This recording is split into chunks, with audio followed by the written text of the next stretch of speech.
Les bornes de VE auraient des conséquences plutôt positives, c'est celle d'augmenter le chiffre d'affaires des commerces environnants, bah oui, parce que les gens s'arrêtent. Ils s'arrêtent pour faire quoi? Prendre un café, prendre une boisson dans un distributeur, prendre des sandwichs, acheter des trucs, quoi. L'électrification de la mobilité pourrait bien être la pierre angulaire d'une revitalisation économique locale, car loin d'être de simples infrastructures techniques, ces bornes s'avèrent de véritables catalyseurs pour le commerce de proximité. Ça paraît évident, hein. Pas besoin d'une étude pour montrer ça, hein. Une étude récente du MIT, concentrée sur la Californie, une région avec un fort taux d'adoption des VE et repérée par Inside EV, révèle que ces stations ont un impact positif, notamment pour les cafés, restaurants et magasins à proximité des bornes. L'étude montre qu'en Californie, chaque entreprise proche d'une station a vu ses revenus augmenter d'environ 1500 $ par an en 2019 et environ 400 $ entre janvier 2021 et juin 2023. Cette hausse est particulièrement notable dans les zones défavorisées. Tout simplement, en attendant que leur voiture se recharge, les conducteurs utilisent ce temps pour se rendre dans des commerces à proximité. Contrairement à une station-service traditionnelle où plein de carburant se fait en quelques minutes, les bornes de recharge créent une pause prolongée.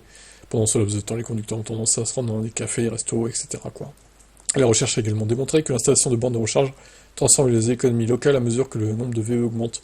Les entreprises existantes attirent davantage de clients et de nouveaux commerces s'implantent dans ces zones, devenues des pôles d'attraction pour les VE, pour les conducteurs de VE. Bien que les stations-service traditionnelles disposent souvent de magasins de proximité, l'étude suggère que les fournisseurs de bornes de recharge pourraient s'inspirer de ce modèle, comme le souligne Yuan Zhang, auteur principal de l'étude. Les bornes de recharge pourraient suivre le modèle de station-service.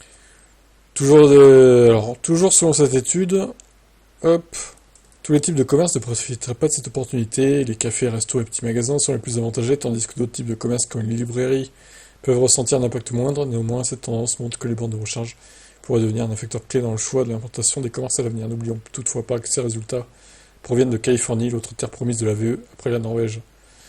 Leur transposition à d'autres contextes nécessitera sans doute des ajustements. Ils ouvrent la voie à une réflexion plus large sur l'aménagement des territoires. Bon bref, ok. Non mais bon, ça me choque pas, hein. Pour passer le temps, tu vas faire un tour dans les commerces, et puis si t'as faim, t'achètes de la bouffe, etc. C'est logique, quoi. Et c'est plutôt positif, pour le coup. Quel est votre avis là-dessus?